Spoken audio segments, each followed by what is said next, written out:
Graça e paz. Aqui estamos mais uma vez para trazermos a lição de número 10. Hoje nós vamos estudar só o Evangelho muda a cultura. Entendeu? A cultura humana. Nossa lição de adulto. Nós estamos no primeiro trimestre de 2020, né? Nosso textuário diz o seguinte: porque eles mesmos anunciam de nós qual a entrada que tivemos para convosco, e como dos ídolos converteste a Deus, para servir ao Deus vivo e verdadeiro. 1 Tessalonicenses 1,9. E a verdade prática fala: em consequência do pecado não há culturas inocentes nem inofensivas, mas todas elas podem ser transformadas pelo Evangelho de Cristo. A nossa leitura bíblica em classe, ela se encontra em 1 Tessalonicenses, capítulo 1, versículos de 1 a 10, e o nosso objetivo geral é demonstrar que a cultura pode ser transformada pelo Evangelho. Então, fica conosco aí até o final, nós vamos ter uma boa aula. Te agradeço aí por estar visitando o nosso canal, fica conosco aí até o final. Se você não se inscreveu, se inscreva, nos ajuda aí a divulgar a palavra de Deus.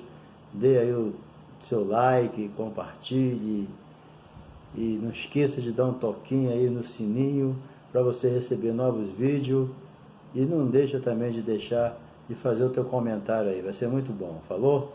Bem, vamos lá. A lição de número 10, eu vou repetir aqui o título. Talvez você chegou agora. Só o Evangelho muda a cultura humana, né? E é essa a lição de hoje que nós vamos aprender muita coisa importante. Bem, o que é a cultura, né? Bem, vamos ver aqui a definição de cultura. Eu fiz uma pesquisa, existe mais ou menos 167 termos ou definições para a cultura. Então você sabe que não é fácil você definir ao pé da letra o que é realmente a cultura. Mas eu vou pegar aqui a cultura do autor. A definição do autor. Ele diz o seguinte: no princípio a cultura tinha a ver apenas com o cultivo da terra, visando apenas produção de alimento. Depois passou a ser considerada como a soma de todas as realizações humanas, espirituais, intelectuais, materiais, etc. A cultura também pode ser tudo aquilo que o homem é capaz de fazer. Entendeu? Então, nós vamos ver aí qual é. Você procura ver qual é a definição melhor, mas em regra é isso aí, entendeu? Então a cultura, ela pode ser definida também pela maneira como a pessoa encara as coisas de Deus, né? Isso aí muda muito. Um povo ateu, um povo muçulmano, um povo católico, um povo evangélico.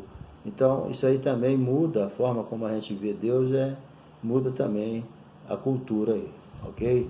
Define, né? Melhor dizendo. Levítico 20 e 23 até dá uma noção sobre isso. Então, no número 2 aqui, nós vamos ver a cultura dos gentios.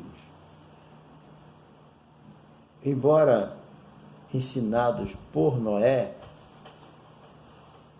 logo após o dilúvio, os seres humanos, né, e seus descendentes passaram a adorar a criatura no lugar do Criador. Isso está bem claro lá em Romanos, capítulo 1, versículo 18 a 25. O ser humano, infelizmente, deixou de lado o Criador e começou a adorar a criatura, começou a adorar a natureza, né? Infelizmente, e isso aí é que trouxe os grandes problemas. A idolatria é uma coisa terrível na vida do ser humano. E o apóstolo Paulo deixou bem claro, lá em 1 Coríntios, que por trás dos ídolos estão os demônios. Então são os demônios que incitam as pessoas a adorar ídolos. Entendeu? Isso é uma ação demoníaca. Por que ele faz isso? Para ferir o Criador. Porque ele sabe que o ser humano ele só tem o direito de adorar a Deus, mais ninguém. Então ele incita pessoas a adorar a natureza. A natureza não é para ser adorada, é para ser amada, porque foi Deus que fez e é para o nosso próprio bem. Então nós temos que saber separar as coisas. Mas os gentios, né, como Paulo Romano 1:18-25, explica que a situação dos gentios é essa. Eles adoram mais a criatura do que o Criador. Entendeu? Então, lamentavelmente, hoje, a antropologia cultural vê como um mero fenômeno sociológico e culturais a prostituição, o homicídio, a corrupção e até mesmo o infanticídio. Eles veem isso aí como um fenômeno cultural, entendeu? A pessoa copia, aprende isso. Isso aí é que é o grande erro, né? A humanidade entra por esse caminho.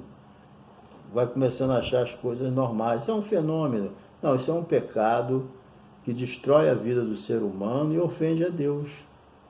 Porque quando a gente acha que essas questões de prostituição, homicídio, corrupção, infanticídio, isso aí são fenômenos sociais, sociológicos, culturais, nós estamos aceitando isso no nosso meio. Mas isso aí são coisas que é a cultura do gentio, não é a cultura dos filhos de Deus, entendeu? A cultura dos filhos de Deus é bem diferente. A nossa cultura, nós vamos ver agora, ela é baseada na palavra de Deus, entendeu? Nós vamos ver, não é como a cultura do gentio. Isso aí nunca pode ser normal, encarado como um fenômeno, como um acontecimento. Não. Isso aí é uma coisa que é gerada pelo pecado e Satanás aproveita disso. A cultura do povo de Deus, a visão do povo de Deus, ela está fundamentada na palavra de Deus. Nós cristãos, nós temos a Bíblia como a nossa regra de fé e prática.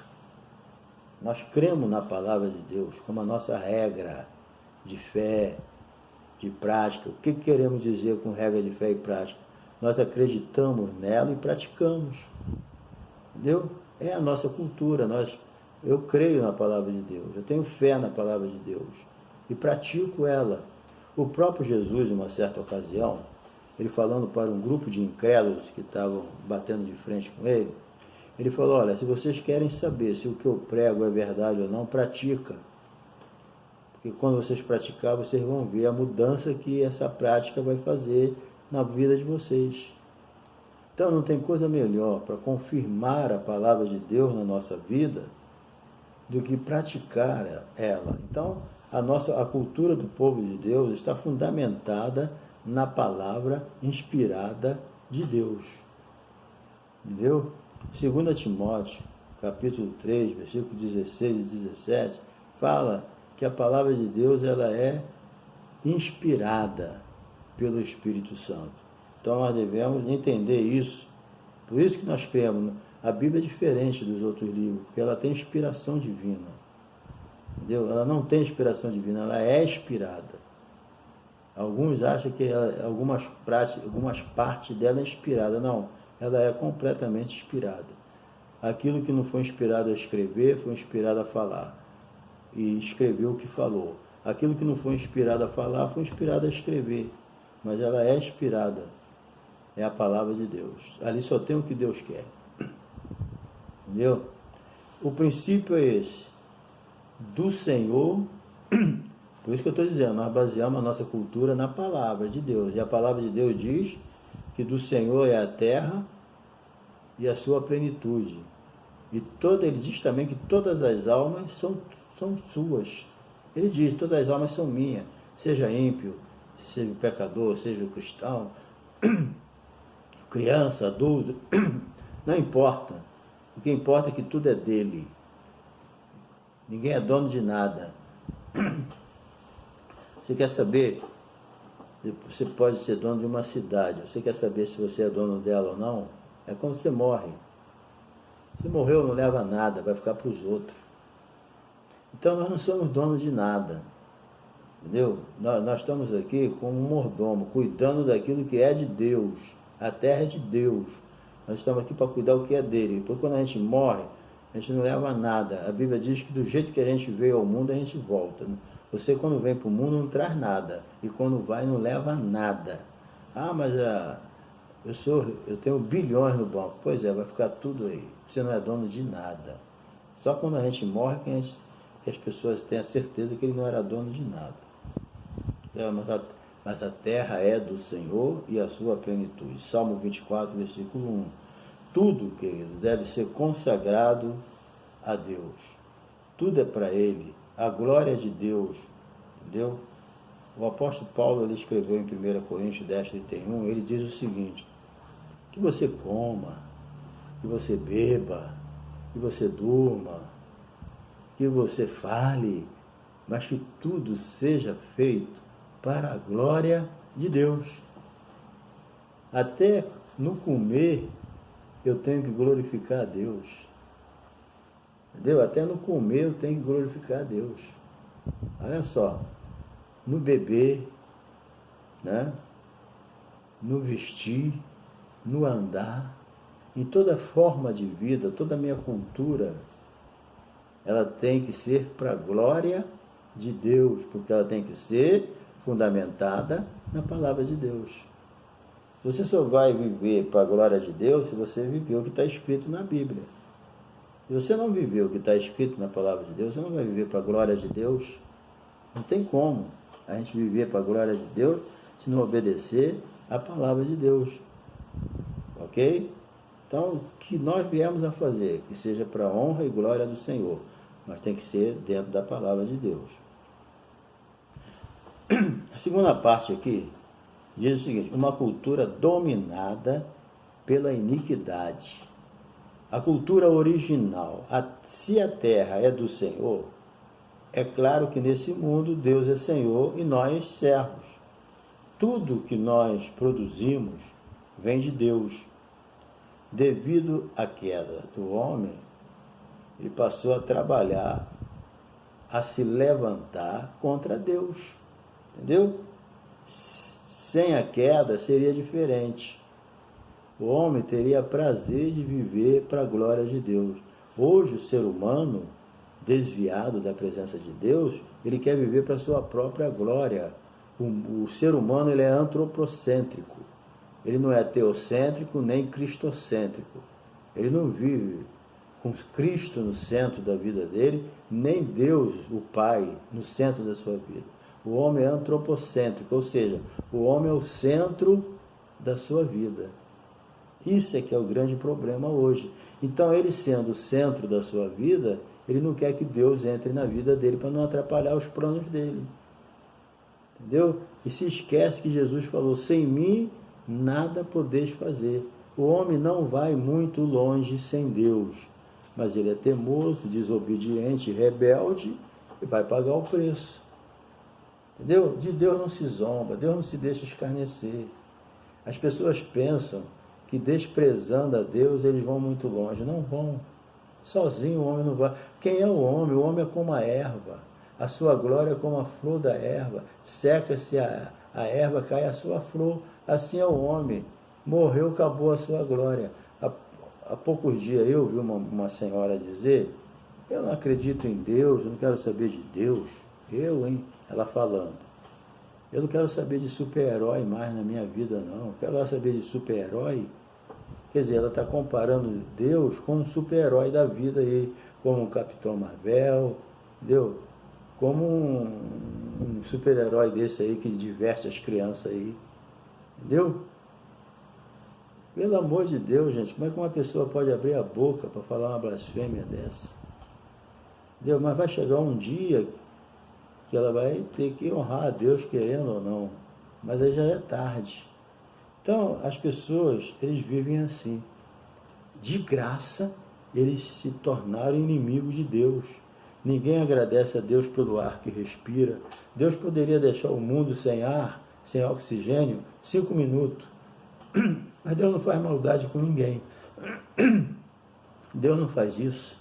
Deus é amor. Ele não tem amor, ele é amor. Ele tem uma paciência com o ser humano xinga ele. Uma vez eu estava num lugar, eu vi uma pessoa, ele passou chovendo, ele xingando Deus de tudo quanto é nome. há muitos anos isso. Então você vê as pessoas blasfemando, entra na internet, né? Nós vemos aí esses filmes que fizeram aí zombando de Jesus, tanta coisa para zombar, vai zombar de Deus, vai zombar do Filho de Deus. Quer dizer, um dia a casa cai. Entendeu? Então, o ser humano, ele tem que parar de trabalhar contra Deus, porque vai chegar um ponto que não tem como, né? A cultura do homicídio. Bem, infelizmente, com a apostasia de Adão, o homicídio é rapidamente incorporado à cultura humana. Inclusive Lameque até celebrou, né, a morte de 2 homens escrevendo um poema. Entendeu? E a cultura da morte não mudou. Aborto, eutanásia, a desvalorização do ser humano. O ser humano está morrendo, ninguém está nem aí, né?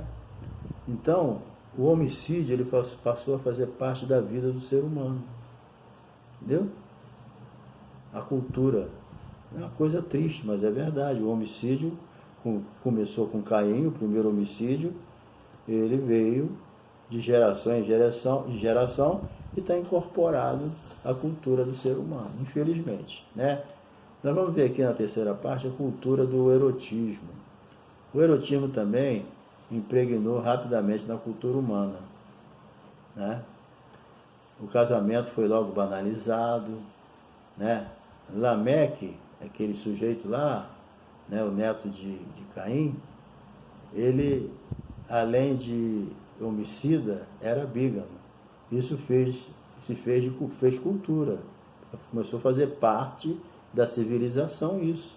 Entendeu? Gênesis 4:23. Então, a promiscuidade também precisou apenas de exemplo, que se destacava pela imoralidade, pela prática de maus costumes, particular ou pública, tanto faz. Então, a promiscuidade sexual é caracterizada pela constante troca de parceiros. Então, isso fazia parte já da cultura e faz hoje, né?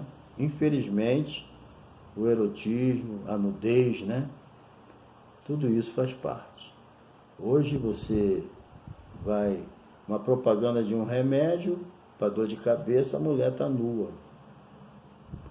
Entendeu? A mulher que está fazendo a propaganda do remédio tem que vir nua. Vai fazer propaganda de um alimento, vem a nudez. Então, em tudo, a nudez está inserida.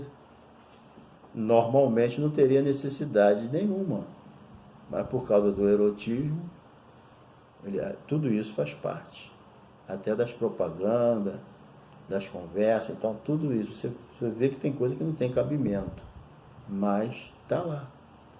Por quê? É a imoralidade, aquilo que é nojento vai passando a ficar normal. Inclusive, se a igreja não vigiar, essas coisas anormais entram dentro da igreja como normal também. As pessoas acabam, aos poucos, aceitando a promiscuidade, a imoralidade, a prática dos maus costumes. A gente vai aceitando isso como normal, como é uma coisa que Deus rejeita, e Deus não aceita, e Deus nunca vai aceitar. Às vezes, por isso que a gente passa por muitos problemas na nossa vida, né, de batalhas espirituais, porque às vezes a gente, sem perceber, deixa muitas brechas para o diabo entrar e perturbar a vida das pessoas, né? É preciso fechar as brechas para que as setas do diabo não penetrem. 4. A cultura do consumismo irrefreado. Jesus disse que o que caracterizava o mundo antediluviano era comer, beber, né, e dar em casar. Ele só pensava em comer, beber e casar. É igual hoje, né? As pessoas viviam nessa prática. E isso aí é o que caracterizava o povo. Comer, beber. O que Jesus quis dizer com isso? É a cultura do consumismo. Beber e comer. Vamos gastar, né? Hoje mesmo eu estava ouvindo alguém dizer: não, eu vou lá naquela promoção lá porque eu não estou precisando de nada. mas eu vou lá ver se tem alguma coisa para comprar. A pessoa, às vezes, ele tem que gastar, ele tem que comprar. Ele se sente bem assim. Eu não estou precisando, vou comprar, não vou usar mais, vou guardar, mas olha, é uma necessidade, às vezes se torna um vício a pessoa. Às vezes tem pessoas que às vezes estão até em depressão e ele tem que sair para gastar, para poder aliviar um pouco. Isso aí tem que orar e buscar o Senhor, né? Então hoje gasta-se exageradamente naquilo que não satisfaz. É o consumo, famílias endividadas e muitos à beira da miséria. Entendeu? Vamos para a parte 3 aqui. O Evangelho transforma a cultura. É possível transformar uma cultura dominada pela iniquidade. Né? É possível. Como assim? Como que eu vou poder transformar uma cultura que é dominada pelo pecado? Como? Bem, Jesus nasceu num contexto cultural. Nenhum homem pode viver separado de uma cultura, né? Nós somos seres culturais. Jesus nasceu numa sociedade dominada por 3 grandes culturas, a judaica, a grega e a romana. São as grandes culturas, né, da época, fortes, totalmente diferentes uma da outra, mas 3 culturas muito firmadas mesmo, entendeu? E, entretanto, Jesus não se deixou dominar por nenhuma. A sua mensagem transformou milhões de pessoas vinda de várias culturas. Romanos 10, 12. Entendeu? Então, Jesus nasceu num contexto cultural, mas ele tinha uma mensagem que transformou milhões de pessoas e transforma ainda. Jesus transforma o chinês, ele transforma o japonês, o brasileiro, o português, o europeu, o asiático, o sul-americano, o norte-americano, qualquer parte do mundo, não importa a cultura dele. O Evangelho, ele entra em qualquer cultura como se fizesse parte daquela cultura e transforma a vida da pessoa ali. Entendeu? Eu não preciso mudar o Evangelho para pregar para a cultura asiática e depois mudar o Evangelho para pregar na Europa. Não, o Evangelho é uma coisa só. Ele é universal, porque ele vem de Deus. Né? Mas Jesus tem uma mensagem de esperança para você e para mim. Tá? O Evangelho transforma a cultura. Né? Então você veja que Jesus nasceu num contexto cultural. Ele nunca desobedeceu às leis judaicas, às leis romanas, ele nunca desobedeceu lei nenhuma, mas ele tinha um poder transformador. Certo? E nós temos também. Nós não precisamos, como missionário, ir para país mudar a cultura de ninguém. Nós não temos que sair do Brasil e ir para lá, para lugar nenhum, querer fazer brasileiro. Nós temos que pregar o Evangelho. É o Evangelho que transforma. Não conseguiremos converter toda a sociedade. Quem vai conseguir? Ninguém. Né? Mas a gente pode influenciá-la com a mensagem do Evangelho.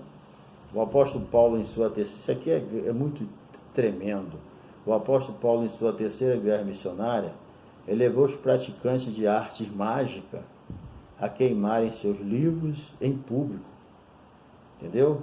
Atos 19, 19. Vale a pena você ler o capítulo 19 de Atos.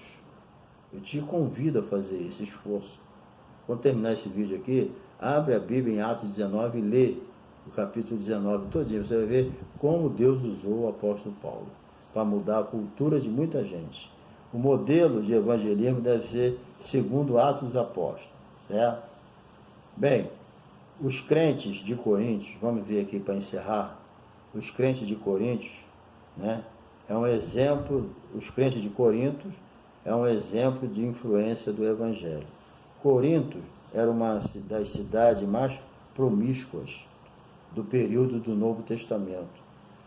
Porém, através da pregação da palavra, o apóstolo Paulo resgatou preciosas almas que estavam aprisionadas no contexto, né, em um contexto moralmente doentio. Você lê a Epístola de Coríntios, você vai ver ali como era a situação daquele povo, entendeu? E não era fácil. E era uma igreja que depois de transformada, eles tinham todos os dons espirituais. Eles antes da pregação, eles eram escravos de Satanás, eles viviam numa cultura doente, numa cultura dos gentios, onde tudo era normal. Mas depois que o apóstolo Paulo entrou ali com a palavra de Deus, os que aceitaram a Jesus tiveram as suas vidas transformadas. Na verdade, a igreja de Coríntia era uma igreja que tinha muitos problemas. Mas apesar de todos os problemas que ela tinha, o apóstolo Paulo viu a diferença ali e chamou eles de santos. Olha a diferença, de imundo para santo. Mas quem que mudou aquela vida ali? Hoje, na época agora, a igreja de Corinto era a igreja, né, embasada na palavra de Deus. A cultura dela vinha da Bíblia. Certo? Não era mais a cultura dos gentios, mas a cultura dos gentios, dos filhos de Deus, baseado na palavra de Deus. Então, amado, que Deus abençoe, né? E que a palavra do Senhor, ela possa penetrar no seu coração, certo? Nenhum homem é capaz de viver a parte da sua cultura. Somos seres culturais, mas o Evangelho, ele é transformador. Que Deus te abençoe, querido, e que você possa pregar o Evangelho, porque quem vai mudar a vida das pessoas não somos nós. Jesus nunca mandou a gente mudar ninguém, transformar ninguém, convencer ninguém. Quem convence o homem do pecado, da justiça e do juízo é o Espírito Santo. Nós somos pregadores da palavra. E deixa, porque a palavra de Deus não volta vazia. Prega a palavra. Que Deus te abençoe e até a próxima lição. Não se esqueça de dar o seu like. Se não se inscreveu, se inscreva, ok? Dá o toquinho no sininho para receber novos vídeos. E muito obrigado pela tua visita e Deus te abençoe. Tamo junto, hein?